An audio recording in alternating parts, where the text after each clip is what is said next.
Millionaire freezes upon meeting waitress identical to his daughter, lost years ago. Harrison Miller was used to solving any problem with money, but for 15 years, he had been facing something his entire fortune couldn't fix. His only daughter had left home after a terrible argument about the marriage he disapproved of, and ever since, he carried an emptiness in his chest that grew with each passing day. That Thursday afternoon, the businessman decided to have lunch at the Central Diner, a simple establishment in downtown New York City that was a complete contrast to the upscale restaurants he usually frequented. He had chosen that place by chance, just to escape the hustle of the business district. When the waitress approached the table with the menu in hand, Harrison felt as if the world had stopped spinning. "Good afternoon. Would you like to see our daily special?" the young woman asked with a polite smile. Harrison couldn't answer, his eyes fixed on her face with an intensity that made her uncomfortable. The delicate features, the shape of the eyes, the way she held her head slightly tilted to the side. It was like looking at Claire 15 years younger. "Sir, are you okay?" the waitress insisted, noticing the paleness that had taken over the man's face. Yes, sorry. Just a coffee, please," Harrison murmured, still in shock. The young woman jotted down the order and walked away, but Harrison couldn't take his eyes off her. He watched every movement, every gesture, searching for differences that might break the cruel illusion his mind was creating. But the more he looked, the more the resemblance became unsettling. When she brought the coffee, Harrison mustered the courage to try to strike up a conversation. "Have you worked here long?" "About 2 years," she replied, keeping a professional tone. "Is this your first time here?" "Yes, the service is very good. What's your name?" "Maya," she said, already preparing to serve another table. "If you need anything, just call." Harrison sat there for over an hour, pretending to read documents while watching Maya work. She moved with a natural grace that brought back painful memories. Claire used to walk exactly that way when she was a teenager. The next day, Harrison returned to the diner, and the day after that too. Within a week, he was considered a regular customer. He always ordered the same thing, coffee and a muffin, and he always tried to chat with Maya, who was polite but reserved. "Do you live nearby?" Maya asked on one of those occasions, noticing the frequency of his visits. "Not too far," Harrison lied, when in reality he drove over 40 minutes every day to get there. "I like the atmosphere here." Brenda, the diner manager, began to notice the strange behavior of the well-dressed customer, who showed up daily and always asked to be served by the same employee. "Maya, is that man in the suit bothering you?" Brenda asked during a break. "This is the 5th time this week he's come in, and only wants to talk to you." "Not exactly bothering," Maya replied, drying her hands on her apron. "But it is kind of weird. He keeps looking at me in a way I can't explain it." "If you feel anything wrong, let me know," Brenda warned. "I've seen plenty of weirdos around." Harrison had no idea of the discomfort he was causing. His mind was completely occupied trying to figure out if that young woman could really be his daughter. Sometimes he convinced himself it was impossible. Claire would be 35 now, not the age Maya appeared to be. Other times, he wondered if the suffering of the past years had prematurely aged Claire, making her look younger than she actually was. One Friday afternoon, Harrison decided to discreetly follow Maya when she left work. She kept her distance as she walked to the bus stop, watching her board a bus heading to Queens. She jotted down the line number, and the next day she looked up the entire route. Dear listener, if you're enjoying the story, feel free to leave a like and especially subscribe to the channel. It really helps us who are just starting out. Now, continuing. Harrison's investigation became more elaborate. He hired a private investigator, Frank Sterling, a discreet man who had worked for his company on delicate corporate matters. "I need information on someone," Harrison said during their meeting at Frank's office, "but it has to be completely confidential." "Of course, Mr. Miller. What's this about?" Harrison provided Maya's name and workplace, but omitted the real reason for the investigation. Just basic info. Where she lives, how long she's worked at the diner, work history. Frank nodded, used to vague requests from clients who preferred not to reveal their motives. While waiting for the investigation results, Harrison continued his daily visits to the diner. He began noticing small details about Maya that fueled his obsession. She had a tiny mark on her neck, exactly where Claire had one. She wore her curly hair tied up in a specific way that reminded him of the hairstyles his daughter used to do as a teenager. "Maya, that customer is starting to worry me," commented Kelly, another waitress. "Yesterday he left a $200 tip for a $5 coffee." "What?" Maya stopped wiping the table. $200? "Brenda gave the money back, said it must have been a mistake, but the man insisted it was for you." Maya felt a chill in her stomach. Situations like this never ended well. She decided to talk to Brenda about switching shifts temporarily. "Can you work the morning shift this week?" Brenda asked. "That way you avoid running into him for a few days." "Thanks, Brenda. I know it's silly, but it's making me nervous." When Harrison arrived on Monday and found out Maya wasn't working, he felt an inexplicable despair. He waited until late afternoon, pretending to work on his laptop, but she never showed up. "Is Maya not working today?" he finally asked Kelly. "She changed shifts," Kelly replied curtly, clearly suspicious. Harrison left the diner unsettled. The mere possibility of not seeing Maya made him anxious in a way he couldn't explain. If she really was Claire, every day without seeing her was more time lost. If she wasn't, there was still something about her that calmed him, as if part of the pain from the last 15 years faded when he was in her presence. The next day, Harrison arrived at the diner at 7 in the morning, an hour earlier than usual. He found Maya setting up the tables for the workday. "Good morning," he said, trying to sound casual. "Changed your hours?" "Good morning," she replied, avoiding eye contact. "What can I get you today?" The coldness in her voice hit him like a punch to the stomach. Harrison realized he had crossed some invisible line. "Maya, if I did something that bothered you—" "Nothing happened," she interrupted. "I'll get your coffee." Harrison sat down, feeling the weight of rejection. Maybe Brenda had warned Maya about his behavior. Maybe she had noticed he was watching her too much. Either way, the barrier that now existed between them made it impossible to discover the truth. Frank called that afternoon with the first results of the investigation. "Mr. Miller, I have some preliminary information on Maya Foster."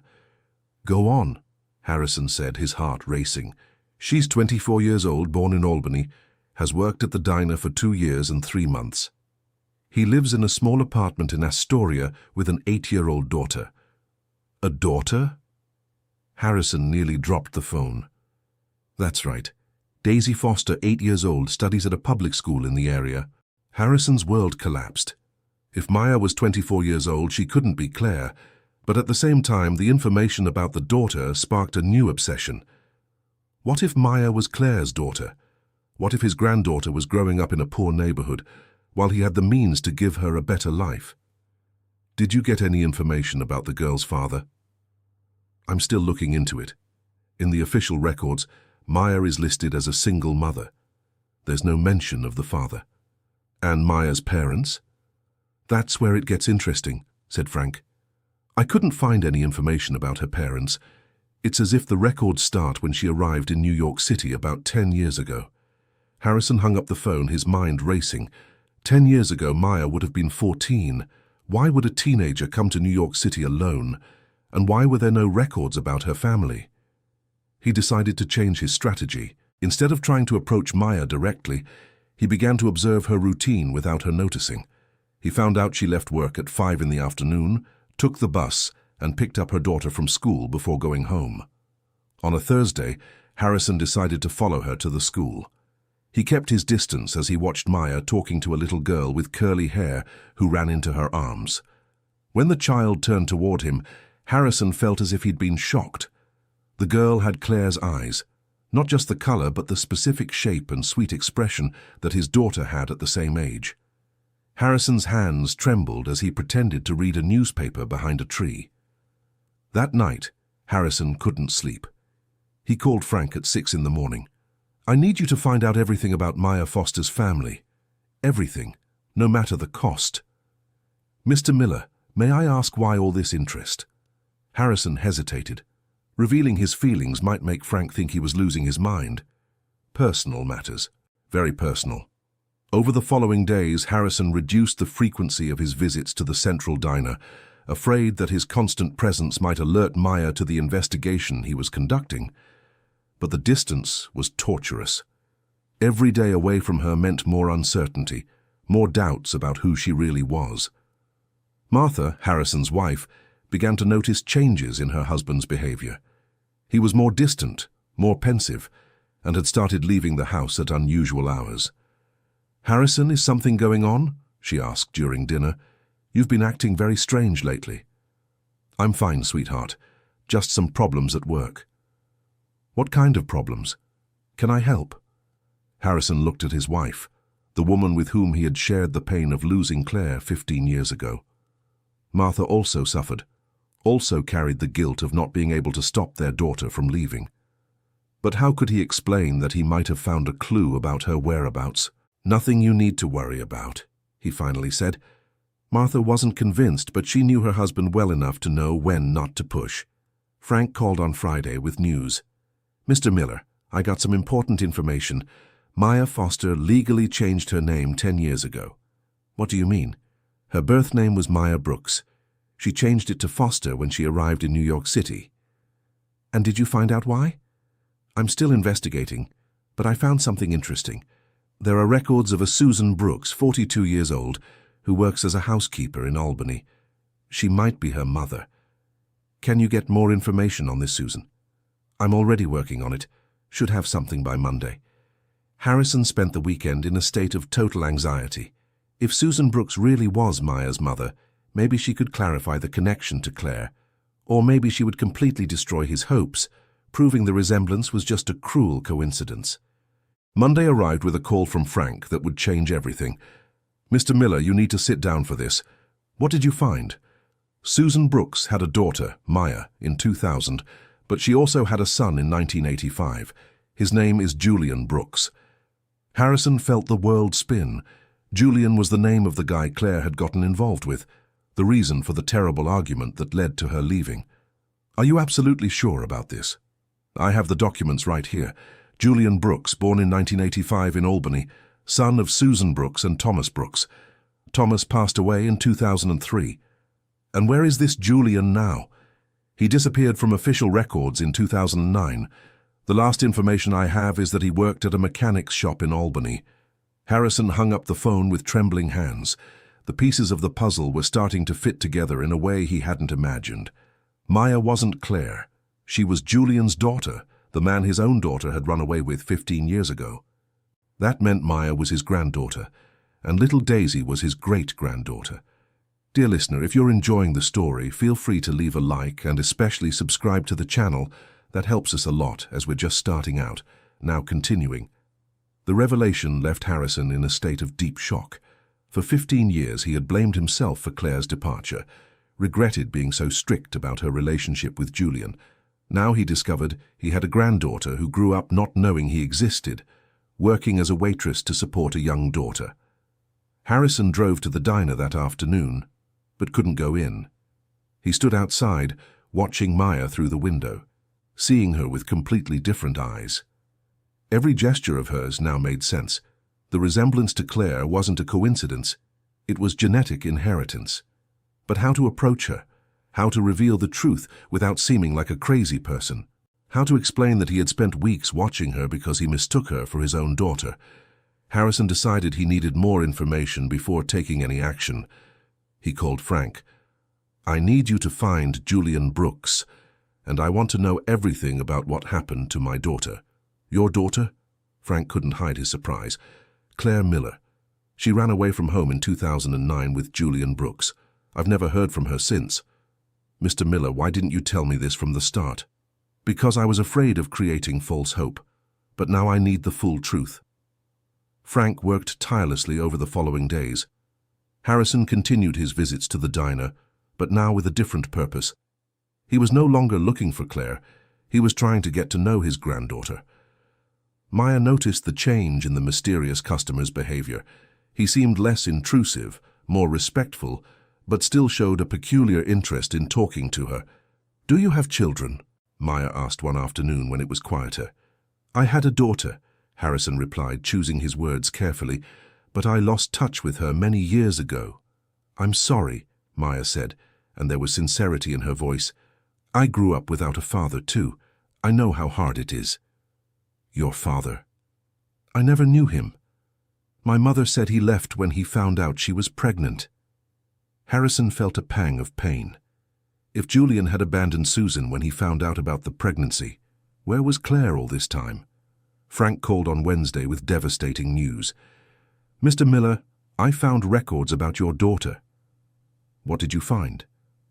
Claire Miller passed away in 2011 in Albany. Complications from childbirth. Harrison Miller's world completely collapsed. For 15 years he had nurtured the hope of one day reconciling with Claire. Now he discovered that she was gone forever, and he never had the chance to apologize. And Julian? He disappeared soon after. He left his daughter with her mother, Susan, and never returned. Susan raised Maya alone until she was 14, when the girl decided to come to New York City. Why did she come here? From what I could find out, Susan was having financial difficulties. Maya came looking for job opportunities and ended up staying. Harrison hung up the phone and cried for the first time in 15 years. He cried for the daughter he lost forever, cried for the years wasted in pride and stubbornness, cried for the granddaughter who grew up in hardship, while he had the means to help her. But amidst the tears, a determination was born. He couldn't bring Claire back anymore, but he could do something for Maya and Daisy.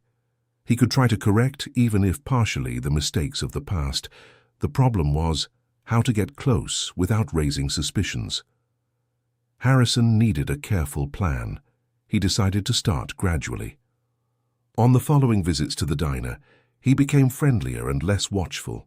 He asked about her work, about the city, always keeping a casual tone. New York City is very different from the countryside, he commented on one of those occasions. Are you from the countryside too?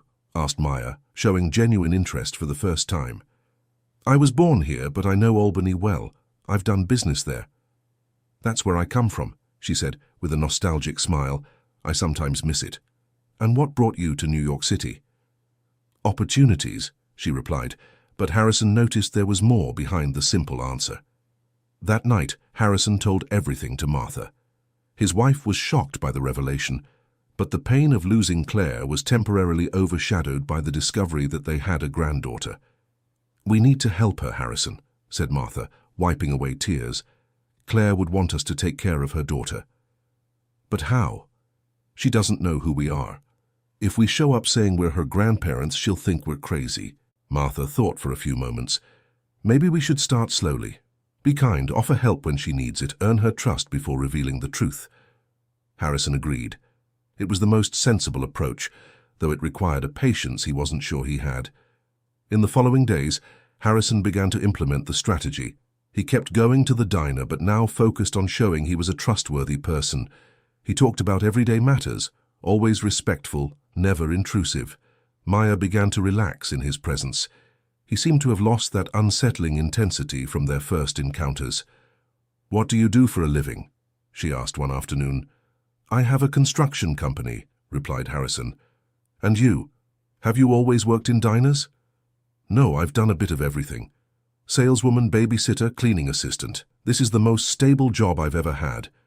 Harrison felt a pang of guilt. His granddaughter had worked difficult jobs from a very young age, while he could have provided comfort and security for her. It must be hard balancing work with taking care of your daughter, he commented carefully. It's challenging, admitted Maya. But Daisy is a very understanding girl. She understands that I need to work. Does she study near here? In Astoria. Sometimes I have to rush to pick her up when traffic is bad. Harrison mentally noted all the information. He began to form a plan to gradually get involved in Maya's life, always in a natural and unsuspecting way. A few weeks later, Harrison arrived at the diner on a strong, rainy afternoon. Maya was visibly worried, constantly looking out the window. Any problem? He asked. My daughter is getting out of school right now and I can't leave work. She's going to get soaked at the bus stop. Harrison saw the perfect opportunity. If you want, I can pick her up. I have a car and I don't mind helping. Maya looked at him with suspicion. The offer was kind, but he was still practically a stranger. Thank you, but I can't accept. I completely understand, said Harrison. You don't know me well enough. How about I give you a ride to the school? That way you can pick up your daughter yourself. Maya hesitated. The rain was getting heavier, and Brenda had already said she could leave early if necessary. Would you really do that? Of course. Any parent would understand your concern. Half an hour later, Harrison drove through the city while Maya gave directions from the passenger seat. It was the first time they were alone, and he took the opportunity to try to get to know her better. How long have you and your daughter lived in New York City? 10 years, she replied. We came here when I was 14. Just the two of you? Yes. My mother couldn't come. She had a job in Albany. Harrison noticed she avoided talking about Daisy's father, just as she avoided mentioning details about her own family. When they arrived at the school, Harrison stayed in the car while Maya went to get her daughter. He watched through the foggy windshield as Daisy ran into her mother's arms and felt a deep emotion seeing the girl who was his great-granddaughter. This is my daughter, Daisy, said Maya when they returned to the car. Daisy, this is Mr. Harrison. He gave us a ride because of the rain. Nice to meet you, Daisy, said Harrison, controlling the emotion in his voice. Hi, the girl replied shyly, but with a smile that reminded him exactly of Claire at the same age. During the ride to their house, Harrison watched Daisy in the rearview mirror. She was drawing in a school notebook, focused and serious like her mother. Every now and then, she asked a question about the car or commented on something at school. When they reached their destination, Harrison offered his business card to Maya. If you ever need help, you can call me. I really mean it. Thank you, she said, putting the card in her purse. You were very kind today. Dear listener, if you're enjoying the story, feel free to leave a like and especially subscribe to the channel. It really helps us beginners. Now continuing. Harrison drove home with a warm heart. It had only been a ride, but it represented the first real step toward getting closer to his lost family. Martha was anxiously waiting for news. How did it go? Did you talk to her? We gave her and Daisy a ride. Martha, our great-granddaughter is exactly like Claire was at the same age. Did you tell her who you are? Not yet. I need to earn her trust first, but I feel we took an important step today. Harrison resumed his routine of visits to the diner, but now Maya treated him more naturally. She had told Brenda about the ride, and the manager approved of the customer's kind gesture. It seems you were wrong about him, Brenda commented. Sometimes we misjudge people. That's true, Maya agreed. He seems like a good person. Harrison began to find small ways to help without seeming intrusive. When Maya mentioned she needed to buy school supplies for Daisy, he casually left a $50 bill on the table as an exaggerated tip. When she tried to return it, he had already left. On one occasion, he learned through casual conversation that Daisy was struggling with math. Harrison, who had always been good with numbers, offered to help. I could give her some tips, he suggested one afternoon. Math was always my strong suit. I don't want to be a bother, said Maya. It's no bother. I have free time and I'd be happy to help. Maya hesitated, but Daisy's struggle in school was becoming a serious problem. Maybe we can give it a try, she finally said. Harrison offered to give Daisy math tutoring on Saturday mornings at a public library near their house. Maya accepted but insisted on being present during the sessions. The first meeting was tense. Daisy was shy, and Maya stayed alert. But Harrison had experience with children. Claire had been a questioning girl who always challenged him with tough questions. Math is like a game, Harrison explained to Daisy.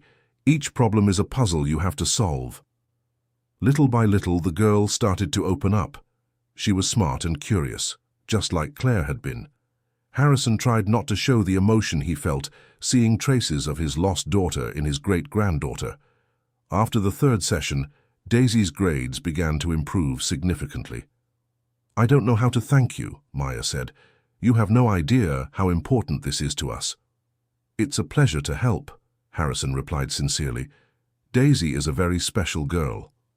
Maya smiled, proud of her daughter. She's everything to me. I'd do anything for her. Harrison saw in that sentence a reflection of the maternal love Claire had shown for her pets as a child. The ability to love unconditionally seemed to run in the family. As the weeks went by, Harrison became a constant presence in Maya and Daisy's lives. They began to trust him, to see him as a true friend. But for Harrison, every moment with them was bittersweet. The joy of knowing his family was tempered by the pain of not being able to reveal who he really was. Martha was getting anxious about Harrison's delay in telling the truth. "How long are you going to keep this secret?" she would ask. "They have a right to know." "I'm afraid of scaring them," Harrison admitted. "What if they don't believe me? What if they think I'm making up stories? You have proof. You can show photos of Claire, documents, everything that proves the relationship." Harrison knew Martha was right, but he had become so attached to the new routine that he was afraid to change it. He'd rather have a limited but real relationship with Maya and Daisy than risk losing them completely. The turning point came when Daisy got sick. It was a Thursday when Maya called Harrison for the first time using the number he had left. "Harrison, it's Maya, sorry to bother you, but Daisy has a high fever and I need to take her to the hospital. Brenda let me off work, but—" "Do you need a ride?" Harrison interrupted. "If it's not too much trouble." "I'm on my way." Harrison cancelled all his meetings for the day and drove quickly to Maya's house. He found her at the building's entrance, holding Daisy in her arms, the girl visibly worn out. During the drive to the hospital, Harrison watched through the rearview mirror as Maya held her daughter, whispering words of comfort. It was exactly how Martha used to soothe Claire when she was sick. At the hospital, Harrison stayed in the waiting room while Maya took Daisy for the checkup. When they returned 2 hours later, the girl seemed more energetic. "It was just a virus," Maya explained, visibly relieved. "The doctor said she'll be fine in 3 days." "That's good," Harrison said sincerely. "You two really scared me." "Thank you for coming. I don't know what I would have done without your help." On the way back, Daisy fell asleep in the back seat. Maya and Harrison spoke in low voices so as not to wake her. "Can I ask you something personal?" Maya said. "Sure. Why are you so kind to us? It's not normal for a diner customer to get so involved in his employees' lives." Harrison felt the moment had come. Not for the full revelation, but at least for part of the truth. "You remind me a lot of someone I lost," he said carefully. "Someone very important to me." "Your daughter?" "Yes. And Daisy also reminds me of that person when she was a child." Maya was silent for a few moments. "I'm sorry for your loss," she said finally. "It must be very hard." "It is, but meeting the two of you has brought me a joy I haven't felt in a long time." When they got home, Harrison helped Maya carry Daisy up to the apartment. It was the first time he had entered their home, and he was struck by the simplicity of the place. It was clean and tidy, but clearly belonged to people with limited means.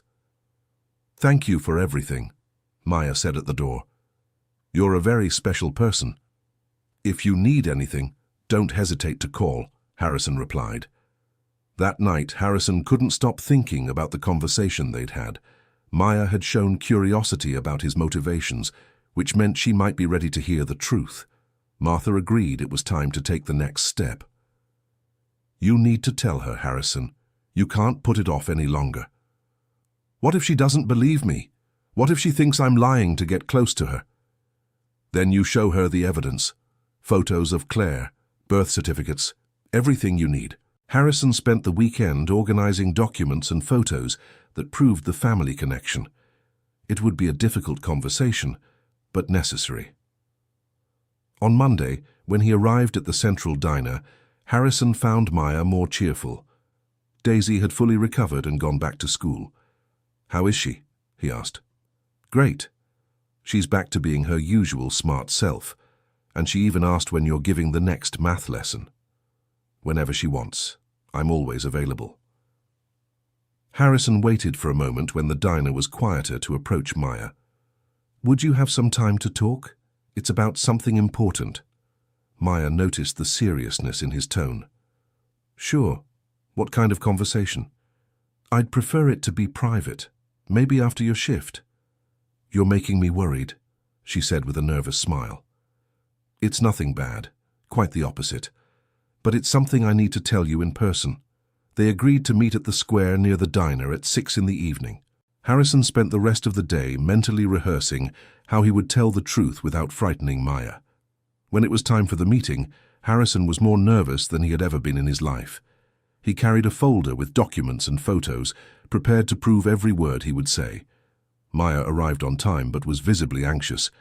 "Harrison, you're making me worried. What do you have to tell me?"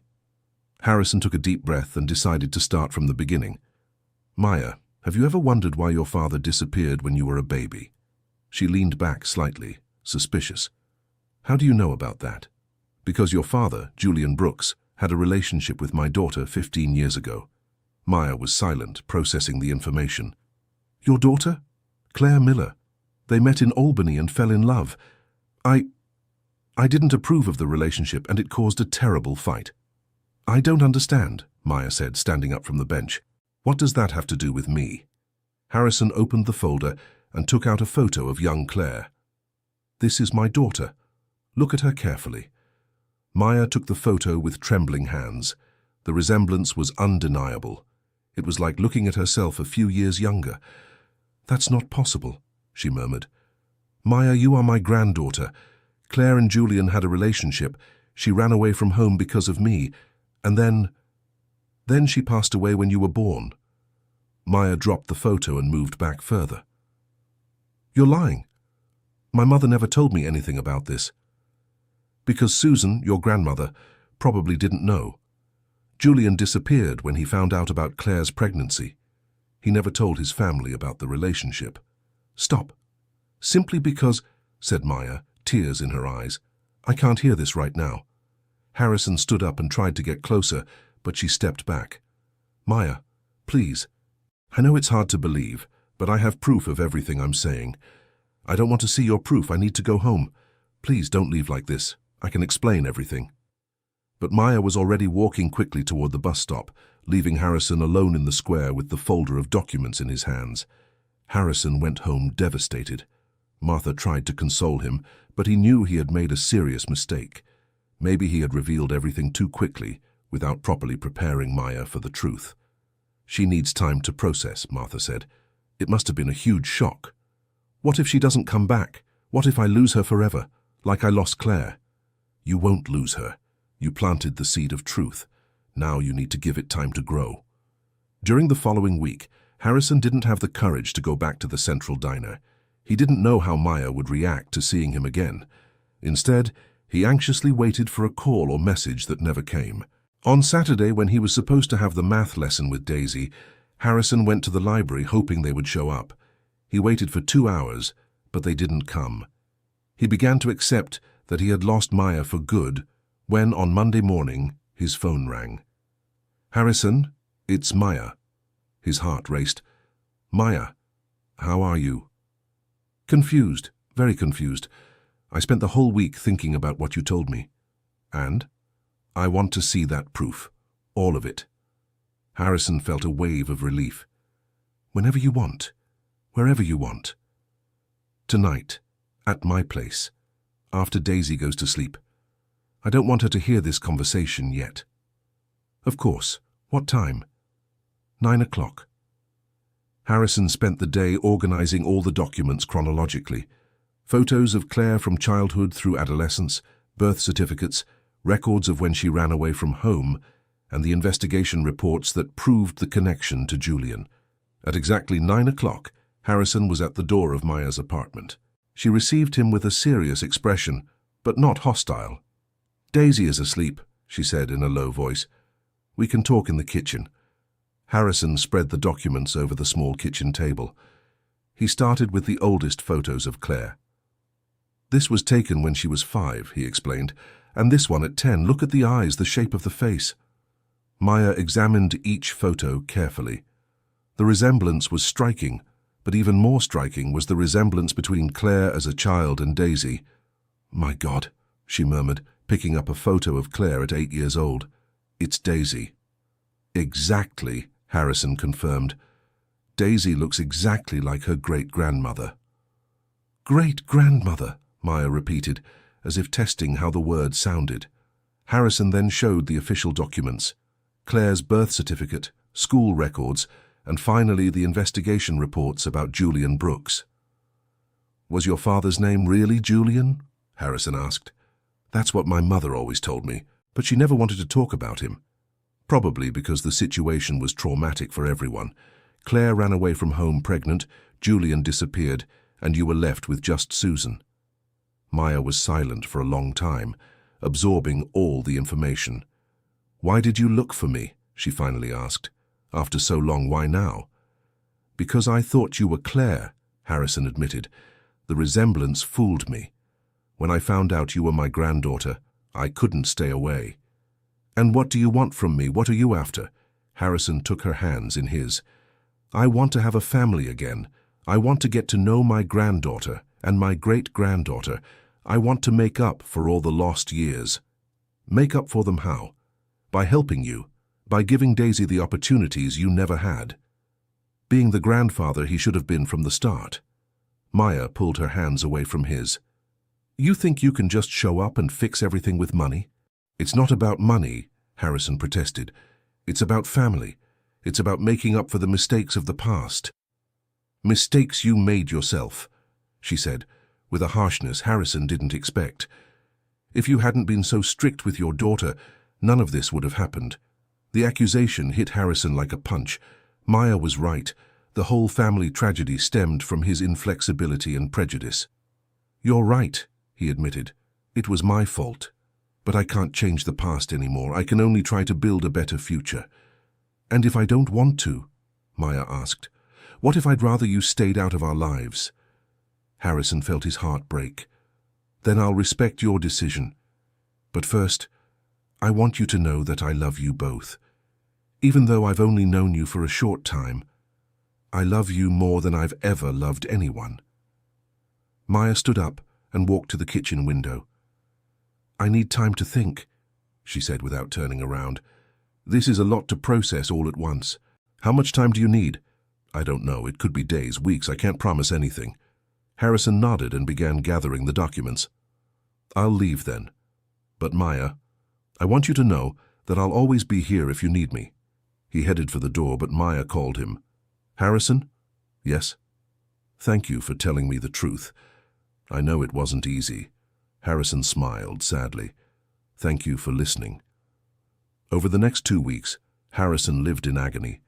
He didn't know if Maya had decided anything, if she was okay, if Daisy missed the math lessons. He respected her request to give her time, but each day of silence was torture. Martha tried to comfort him, but she herself was eager to meet her granddaughter. "Maybe we should go see her," she suggested one night, "just to see if she's okay." "I can't do that," said Harrison. "I promised I'd give her all the time she needed." The answer came on a Thursday morning. Harrison was at the office when the phone rang. "Harrison, it's Maya." "Maya, how are you?" "Fine, or at least trying to be fine. Can I meet you today?" "Of course, wherever you want." "At the diner, after my shift, at 6. Harrison arrived at the diner at 5:30, too nervous to wait at home. He ordered a coffee and watched Maya work, noticing she seemed more thoughtful than usual. At exactly 6, she approached his table. "We can talk now," she said. "Sure." Maya sat down across from him and was silent for a few moments, as if organizing her thoughts. "I talked a lot with my mum these past few weeks," she finally began. "Susan? How did she react?" "At first she was mad at me for talking to you, but when I explained about the evidence, she confirmed several things." "What did she confirm?" "That my father really was named Julian Brooks, that he disappeared when he found out she was pregnant, and that there was a girl from New York City involved in the story." Harrison nodded, waiting for her to continue. "My mom said she always suspected there was more to the story, but she never wanted to investigate because she was afraid of what she might find. And now, what does she think?" "She wants to meet you all. She wants to meet the family of the granddaughter she raised alone for so long." Harrison felt a wave of hope. "And you? What have you decided?" Maya took a deep breath. "I decided I want to try, but with conditions." "What conditions?" "First, no money. I don't want your charity or your expensive gifts. If we're going to have a relationship, it has to be honest, not based on what you can give us." Harrison nodded, although he knew it would be hard to curb his desire to provide comfort for them. Second condition, slow. I can't just change my whole life overnight. I need to get used to the idea of having a family. I understand perfectly. And third, Daisy can't know the truth yet. She's too young to understand something so complicated. For now, you're still just Harrison, the math tutor. I agree with everything, Harrison said quickly. Whatever you want. Maya smiled for the first time since the conversation started. Then we can try. Harrison felt like crying with joy, but held himself together. Thank you, Maya. You have no idea what this means to me. Just don't let me down, she said. Daisy and I have been through a lot of disappointments in life. Never, Harrison promised. I will never let you down. That night, Harrison went home a changed man. He told Martha everything, and she cried with emotion upon learning she would finally meet her granddaughter. When can I meet her? Martha asked. We have to take it slow, Harrison reminded her. Maya wants time to get used to everything. But Martha was too eager to wait long. How about you take me to the diner tomorrow, just so I can see her from a distance? Harrison agreed. The next day, he took Martha to the diner during lunchtime. They chose a discreet table at the back of the establishment. When Maya approached to take their order, Martha was moved to see how much her granddaughter looked like Claire. Good afternoon, Maya said politely. What can I get you? 2 coffees, please, Harrison replied. When Maya walked away, Martha couldn't hold back her tears. She looks exactly like Claire, she whispered, as if our daughter had come back. I know, said Harrison. That's why I was confused at first. I really want to get to know her properly and meet our great-granddaughter. Soon, Martha. We have to be patient. Over the following weeks, Harrison gradually resumed his presence in Maya and Daisy's lives. The math lessons returned on Saturdays, and he occasionally gave them rides when the weather was bad. Maya was visibly more relaxed around him. There was no longer the tension of their first meetings or the confusion of the days after the revelation. She began to accept Harrison as part of her routine. Daisy, in turn, developed a special fondness for Mr. Harrison. She always showed him the drawings she made at school and told him about her friends and school activities. Mr. Harrison, my mum said you also had a daughter, Daisy commented during one lesson. I did, Harrison replied, choosing his words carefully. She was about your mum's age now. And where is she? Harrison felt a lump in his throat. She went to live in heaven a long time ago. Oh, said Daisy, with the seriousness children show when discussing deep topics. You must miss her a lot. I do. But you two help me feel less sad. Daisy smiled and went back to focusing on her math exercises. One afternoon, Harrison was at the diner when a woman in her 60s came in looking for Maya. She had grey hair and wore simple but clean clothes. Harrison immediately realized she must be Susan. Maya, the woman called. My daughter. Maya ran to hug the visitor. Mom, what a surprise. You didn't tell me you were coming today. I decided at the last minute I wanted to talk to you. Harrison watched the reunion between mother and daughter, but kept his distance. It wasn't the right time to introduce himself. Susan and Maya sat at a table near the window and talked in low voices for almost an hour. Harrison noticed that occasionally Susan looked in his direction, as if trying to identify him. When Susan stood up to leave, Maya walked her to the door. Before leaving, Susan turned and looked directly at Harrison. Are you Harrison Miller? She asked. Yes, ma'am, he replied, standing up respectfully. Susan approached and studied him for a few moments. My daughter told me about you, about what she found out. Yes, ma'am, I'm very sorry for everything that happened. You're not the one who should apologize, Susan said. My son should be here taking responsibility. Do you know where he is? I have no idea. And honestly, I don't want to know. He abandoned his daughter when she needed him most. Susan reached out her hand to Harrison. Thank you for taking care of my Maya and Daisy. I know it's not your obligation, But I'm glad they have someone who cares. Harrison shook her hand, moved. It's a privilege for me, Mum. Just call me Susan, she said with a smile. I think we're family now. After Susan left, Maya approached Harrison. She liked you, she said with a smile. She's a strong woman. It must have been very hard raising you alone. It was, but she always did her best. That night, Harrison told Martha about the meeting with Susan. It looks like we're finally being accepted by the family, Martha said. Slowly, but we are, Harrison agreed. A few days later, Maya made an unexpected invitation. Harrison, Saturday is Daisy's birthday. She wants to invite you to the party. Harrison was emotional. Being invited to his great-granddaughter's birthday was an important step in getting closer to the family. I'd love to come. Can I bring my wife? Of course, Daisy will be happy to meet her. What would she like as a gift? Harrison, we've talked about this, Maya said with a warning tone. I know, but it's her birthday. All children deserve gifts on their birthday. Maya hesitated. Nothing expensive, maybe a book or some school supplies. Leave it to me. On Saturday, Harrison and Martha arrived at the small apartment carrying a modest package. Harrison had bought a set of children's books suitable for Daisy's age, nothing extravagant that might bother Maya. The party was simple but cheerful. There were a few of Daisy's school friends, some neighbors, and Susan had come from Albany especially for the occasion. When Harrison introduced Martha to Maya, the two women greeted each other with a certain initial shyness. Nice to meet you, Martha said.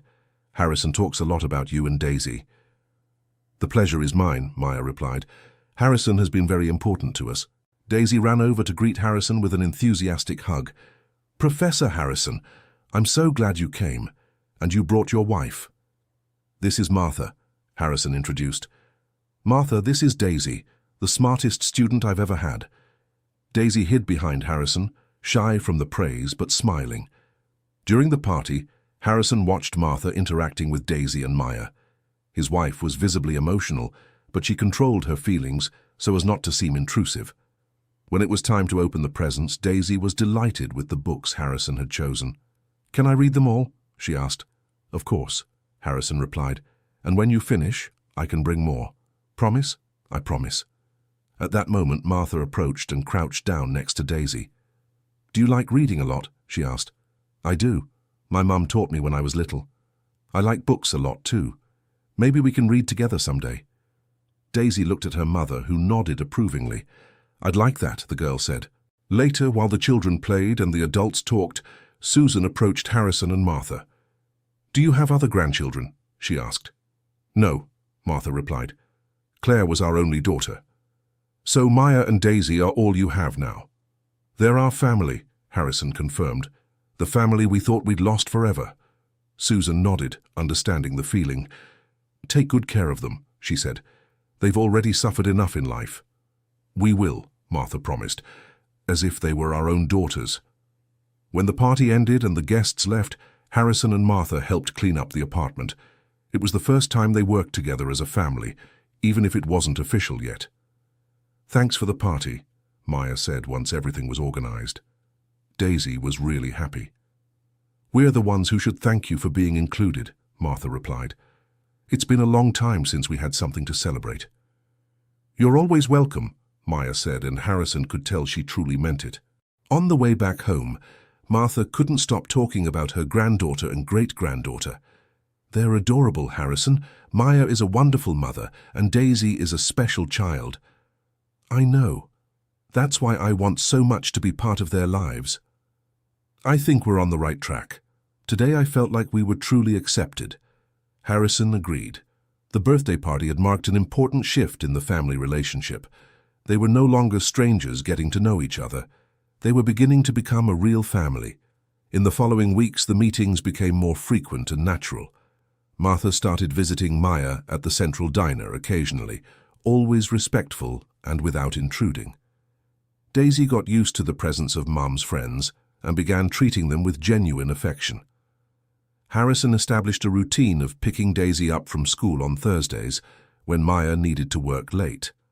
Martha sometimes joined them, and the three would go for ice cream or stroll in the park before taking the girl home.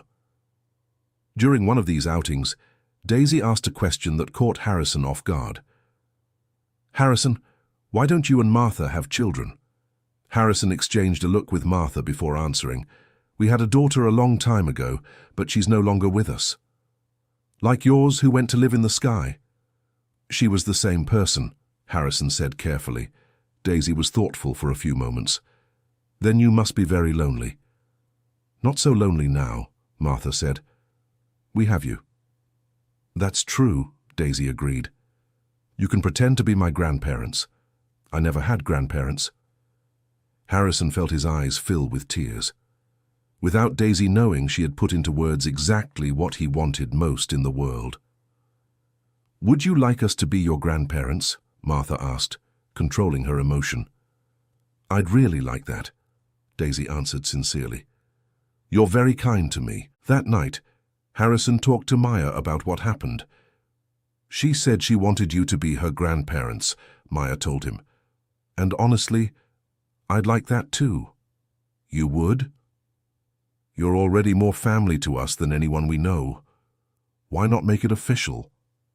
Harrison could hardly believe what he was hearing. "Are you sure?" "I am. Daisy deserves grandparents who love her, and I deserve parents who care about me." It was Martha who suggested they have a special dinner to celebrate the new family arrangement. They agreed it would be at Harrison and Martha's house, so Maya and Daisy could see where they lived. The following Saturday, Harrison picked up Maya and Daisy for the special dinner. When they arrived at the house, Daisy was impressed by its size. "Wow, what a big house!" she exclaimed. "It is pretty." Maya agreed, but Harrison noticed a hint of discomfort in her voice. Martha had set the table with special care, using the family china she kept for important occasions. But she was careful not to overdo it, remembering Maya's resistance to displays of wealth. During dinner, Daisy asked questions about the photos scattered around the house. "Who is this young woman?" she asked, pointing to a photo of Claire as a teenager. Harrison and Martha exchanged glances. It was the moment of truth. "This is Claire," Martha said, "our daughter who passed away." "She looks a lot like Mom," Daisy observed innocently. "That's right," agreed Harrison. "Very similar."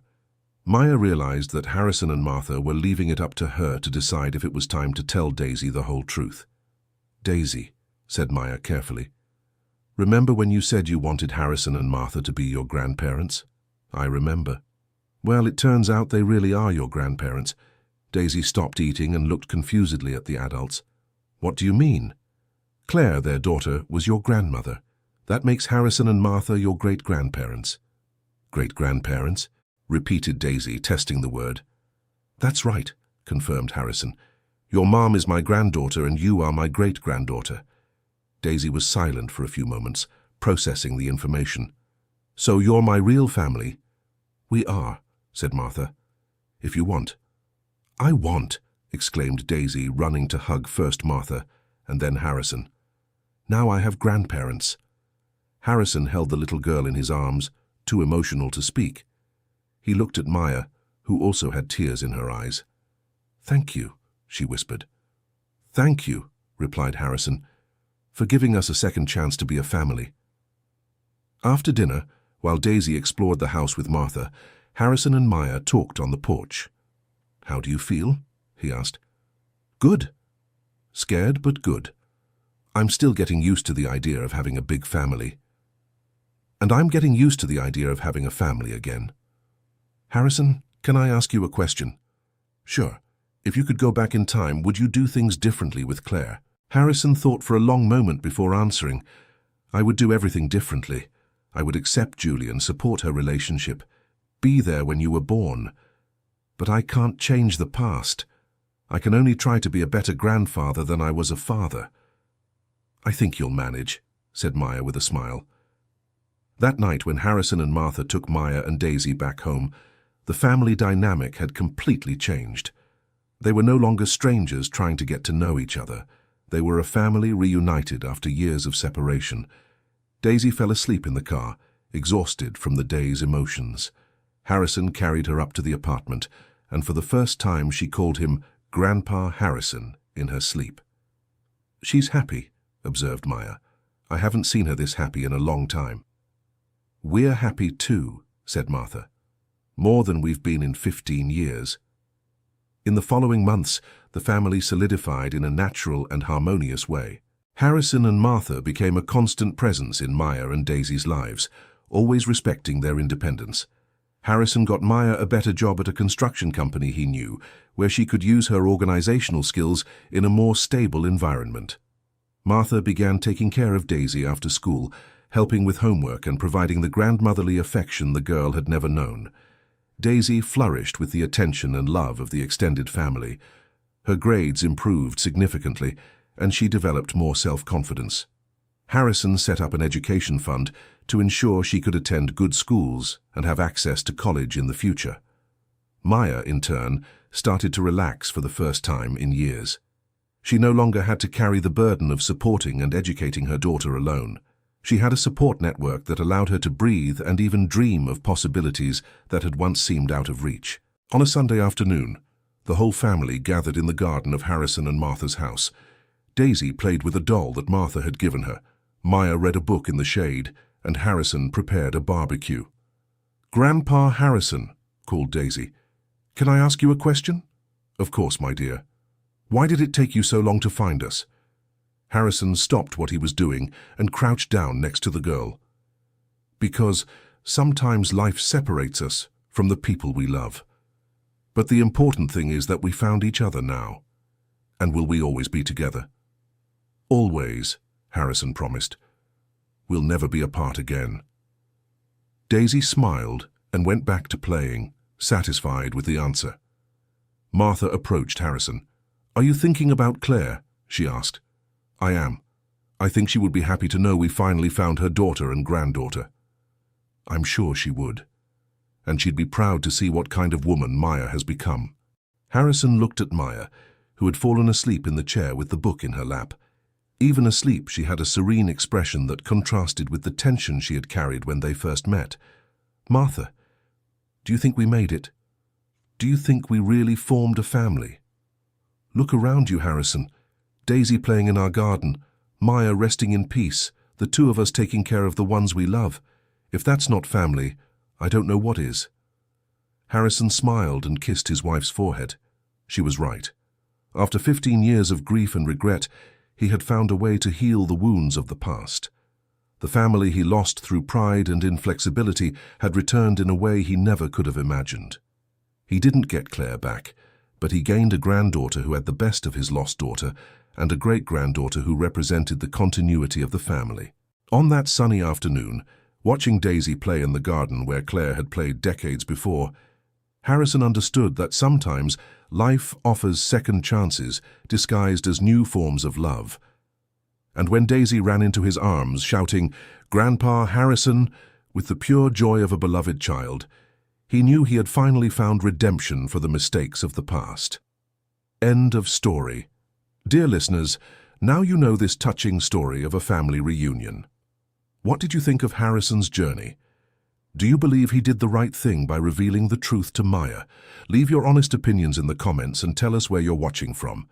Your words are very important to us. Don't forget to leave your like and subscribe to the channel so you don't miss other emotional stories like this one.